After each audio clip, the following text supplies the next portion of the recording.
What's up, Falcon fans? On today's episode, that'd be episode 1, because it is the beginning of the NFL season. We're going against the Carolina Panthers, and if you guys like this type of content, hit that like button. If you guys hate this type of content, hit that dislike button, and also if you want to do a huge favor for your boy by hitting that subscribe button, it will help out the empire grow tremendously. So on that note, let's just dive into this prediction video I have, where I have a couple of categories, 7 in total, to see what the outcome will be for the Atlanta Falcons versus the Carolina Panthers. So let's just dive into the video with Category 1.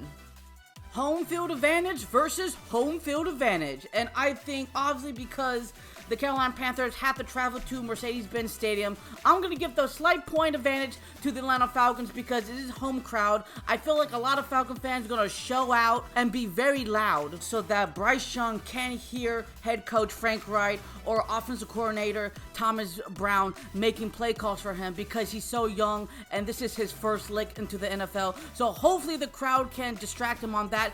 By theory, in my own heart, I feel like this is going to happen and going to give us a game advantage. So now let's talk about category number 2.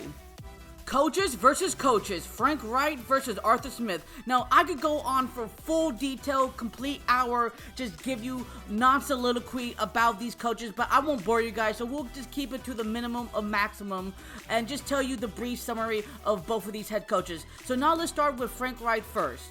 He got his first chance as being a head coach for the Indianapolis Colts in 2018 through 2022, and it was a decent start. Now, obviously, if you guys are not Colts fans, you guys probably forgot that Chuck Pagano took over the head coaching job back in 2012 through 2017. In his first 3 seasons with the Colts, they had 11-game win streak. Then after that, 8-8, 8-8, and then 4-12. Then that's when he got fired, and Frank Reich came in to take over his position. So when Frank Reich came into power for the Indianapolis Colts, he had Andrew Luck for 1 season, because it was well documented that Andrew Luck was getting way too much injury prone and he wanted to retire healthy, and good for him. And then you had the next year in 2019, Jacoby Brissett and Brian Hoyer also starting in those games. And then 2020, they got Phillip Rivers for 1 year. And then 2021, Carson Wentz. And then the next year, 2022, Matt Ryan, Sam Ehlinger, and Nick Foles at the helm. So obviously, it was just a jumble mess for Frank Reich to really establish his type of quarterback for long-term success. So now when he's going to the Carolina Panthers, I think he can truly build that quarterback that he always really wanted. And so that's going to be very scary, because Frank Reich really likes to use the mesh concept when it comes to the offensive side of the ball. So now you're wondering, hey Empire, what is a mesh concept? Well, there's a lot of different types of mesh concepts you can use to your full advantages. So it's not one particular, type of scheme. It's multiple schemes in one concept. But usually it involved with the X or Y players. Now sometimes Z's, it just depends on the scheme, but usually a traditional mesh concept involves in 2 offensive skill players running cross routes from the opposite side of the field, right? So that means their routes intersect around 5 to 6 yards from the line of scrimmage, with one player running underneath and the other player is going over the top. That gives them enough separation where the quarterback can see them, where he delivers them the ball without any problems, without, hopefully, no interceptions or incomplete passes.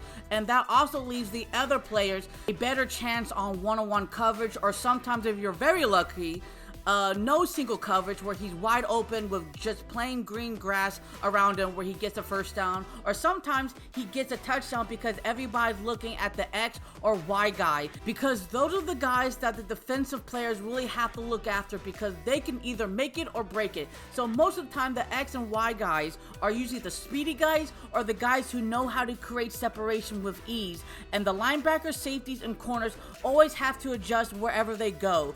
So that's why the mesh concept is so difficult to cover. Now, obviously, you can stop it if you have a certain type of zone coverage, man-to-man, if you're making sure that you have everybody on lockdown, making sure their guy is that guy that got to lock down at all single time. But usually, it's kind of hard to defend. So now let's talk about Arthur Smith's style. Arthur Smith has been the head coach for the Atlanta Falcons for 2 years now, since 2021 through 2022. Previously, his title was offensive coordinator for the Tennessee Tennessee Titans through 2019 through 2020. And obviously, a 7-10 record for each of those are not particularly well done. We haven't been second in our division or even first. So obviously, on paper, it looks pretty bad, pretty mediocre. But we have to realize this because a lot of Falcon fans were constantly getting hammered for this, that the Atlanta Falcons rosters on those particular seasons were one of the worst in the NFL. And a lot of people thought that we were going to win less than 4 games. So for him to win 7 games was pretty incredible. And he was rebuilding at the time. And also we were pretty much in debt for the entire Falcons career because our former regime has put us into debt. But we all know that Arthur Smith really likes to use the play action. But when it comes to the run game, he really loves to use the wide zone run game coverage. That has always been a staple with him since he was with the Tennessee Titans. So I know you guys are probably thinking, what is that concept? Well, the concept is basically like this, and I'll put it on the screen for you guys so you guys can comprehend it as well. The wide zone, as it's commonly referred to, or the middle zone run, is a play where the offensive tries to stretch the defense laterally and hopes to find creases that the running back can take full advantage of. So pretty much it. This is a pretty well-known concept for a lot of head coaches, so it's not anything particular Arthur Smith just kind of created out of nowhere. But no, it's a fundamental type of concept of run, and Arthur Smith really perfected it with a T in precision and really helped the Atlanta Falcons becoming a juggernaut in the run attack. And we haven't been that since 2002 through 2008, where we were ranked in at least the top 3 categories with the total run attack. So that's pretty exciting to see because now we got more improved offensive line play. Now they really established themselves. We got Bijan Robinson on the track. So it's going to be very interesting to see. So on that note, who has the advantage? I will give this to Arthur Smith only because Arthur Smith is coming in his 3rd season with the Atlanta Falcons, while Frank Wright is coming his first time with the Carolina Panthers, getting everything established, getting everything situated. So my point advantage is Arthur Smith. Now let's talk about category number 3. Panthers quarterback and wide receiver versus the Atlanta Falcons secondary. I'm not gonna hide it, I'm a huge Bryce Young fan because I'm also an Alabama fan, and I saw what he did for the Crimson Tide, and I loved how he controlled the battlefield when it comes to the offensive side of the ball. And obviously he hasn't really contributed a lot when it comes to the NFL offensive, but if we could kind of look at what he accomplished in the preseason, I thought he did a pretty good job. Now, obviously, if you didn't watch any of his preseason games and you're just going by the stats, you're probably thinking, oh, it's just pretty average. I thought he handled himself with grace when it came to pressure, reading the defense, knowing his checkpoints, and not being scared to throw the ball and not really hesitating a lot. Now, there were some questionable plays, but I'm just going to say maybe because he was just doing vanilla in his first time to get the jitters. So I'm not going to go too much in detail with that, but I would like to go over his wide receiver core, because that's the main question we have to see who's going to win this battle. Now, I like DJ Chark. I like Terrace Matthews Jr. I like Jonathan Mingo. They just got from the 2nd round this year in the NFL draft. LaVisca Chenault is really dangerous. And then they got the kid from, I don't know how to say his name, but number 11. And then you got Adam Thielen, who's been a veteran for the Vikings and now for Bryce Young to really learn. And I thought he did a pretty good job in the preseason getting that touchdown to him. When it comes to variability, when it comes to the Carolina receiving core, it doesn't look too great for them because DJ Chark has a hamstring injury, and Terrace Marshall Jr. has a back injury, and Adam Thielen has an ankle injury. So that is pretty questionable at best. They're not 100% healthy. So that really does determine the factor how Bryce Young will attack the Atlanta Falcons secondary, and does he feel comfortable enough in throwing the ball. So they're probably going to run the ball a little bit more. So on the flip side to that, we go to the Atlanta Falcons secondary. So obviously it has been very well documented that the Atlanta Falcons secondary is probably one of the worst in recent NFL teams, regardless if they're in the right or wrong. Obviously, you kind of have to look at the whole entire defense, but right now when you're just categorizing on the secondary, it's not looking good for your boy, especially with the Falcons always being the bottom tier when it comes to that type of ranking system. Now, obviously, that can change, and I think it will change because of the acquirements that we got from Jesse Bates, the third, Trey Flowers, Jeff Okudah, Mike Hughes, and then we drafted, DeMarco Helms, who's been a strong hitting safety in the preseason. And then Clark Phillip III, who's going to be our nickel package guy. And, D. Alford from last season, he did a pretty good job. And then you already got your veterans in this scheme, and Richie Grant and Jalen Hawkins. And, of course, A.J. Terrell, who's just been a beast for us. And the only injuries we have so far is Jeff Okudah, who's going to be starting on the right side. Now, I've been reading a lot of articles for the Atlanta Falcons, and it's still not clear if he's going to play or not.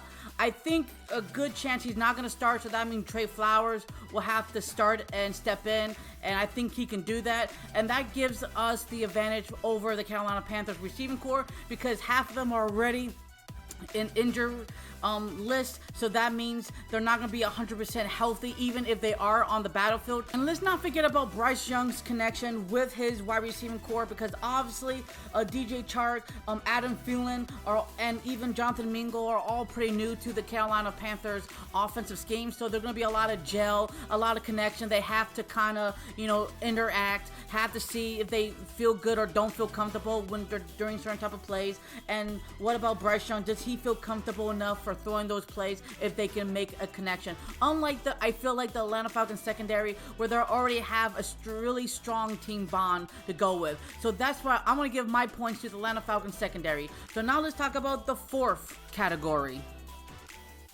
Panthers running back, tight end, and O-line versus the Falcons front seven. Now this one's going to be very brief and quick and straight to the point because I like Miles Sanders a lot. Him coming from the Philadelphia Eagles, having him a Pro Bowl season last season, and the Carolina Panthers snagged him up. That's pretty good on their part, and their offensive line is not that bad either. Now there might be one or two positions in their interior line that's not the best, but they're a real stout offensive line group. Now their tight ends is not the best compared to ours, but I do like Hayden Hurst and Tommy Tremble. I think he's a pretty good duo combo for Bryce Young, and I really do like their center and Bozeman. I think he's really good, and also having Akim Ekwonu, who was drafted back in 2022 with the 6th overall pick, and he has been a huge steal for the Carolina Panthers for their left tackle position, and he's just been dominant. He's been the pillar, the beacon of the hope for the offensive line for the Carolina Panthers, and that will be a huge task for the Atlanta Falcons front seven, because we haven't had a great front seven since, the John Abraham days. Now, obviously, our best player is Grady Jarrett, who's now 30 years old. And now, of course, we got some Calais Campbell on the track. Tyquan Graham is coming off of injury. And then, got Joe Gazzano. And then you got David Otamata. And then, our linebacking core, Troy Anderson, Carr, Davis, Dupree, Arnold Epicadi, Ellis, and Lateman, and then Malone. Can they be the pass rusher specialist we're looking for? Can they pursue? Can they infect the offensive line gameplay? Can they, change the outcome? It's really yet to be seen. So that's why I'm going to give it this time the point to the Carolina Panthers, because I think they're just going to be a better matchup against us. Now let's talk about category number 5. Falcons quarterback and wide receiver versus the Panthers secondary. And this is going to be a very interesting matchup because Desmond Ridder is going to get the start of the helm, and we're going to see if he can produce very well. Now, last season with his rookie year, we got to play in 4 games against the Saints, the Baltimore Ravens, the Cardinals, and the Tampa Bay Buccaneers, and he went for 2 for 2, and I thought he had an okay rookie season. Now, obviously, he wasn't excellent, but he wasn't bad either. Now, of course, we all know that he was behind Marcus Mariota, who started last season for us, and then he got benched, and so then Desmond Ridder got to shine. But I would like to see what the connections he has proved on with his wide receiving core. Can he read the defense a lot more quicker? Is he aware of what's going on with the changes when the defense are doing a different type of concept that he has no idea what's going on or how he can attack it? I want to see, can he command the field? That's mostly important, what I want to see with Desmond Ridder. And also, you have to think about the new equipment for Desmond Ridder when it comes to the wide receiver core, with Josh Allen, with Scotty Miller, with Matt Collins, and then of course Drake London's been by his side, and then Kadarius Hodge as well. So the important question is, do they both have the same wavelength? Do they understand each other's flaws? and strength, and do they understand how to cause touchdowns instead of causing interceptions? That's the most important thing, because they're going against the Carolina Panthers secondary that's a very ferocious team. That includes Von Bell, who was previously with the New Orleans Saints and then with the Cincinnati Bengals. And then, of course, you got Jeremy Chin, who's a hard-hitting safety. Now I think they convert him into a corner, so that's going to be very scary. And then, of course, they got Sam Franklin, and then CJ Henderson, who was drafted way back in 2020 with the 9th overall pick to the Jacksonville Jaguars, and now they got him on the track. Then they got Troy Hill, and then of course they got Dante Jackson, and then they got Xavier Woods, the free safety, and then they got the Florida State kid in Jamie Robinson. But the most important one they got is J.C. Horn, who has been a baller for the Carolina Panthers, and he only allowed 2 touchdowns last season. He only got to play in a couple games. I think it was 13, if I'm not mistaken. But even still, he is just a baller on the field. He literally is one of the best young corners in the league right now.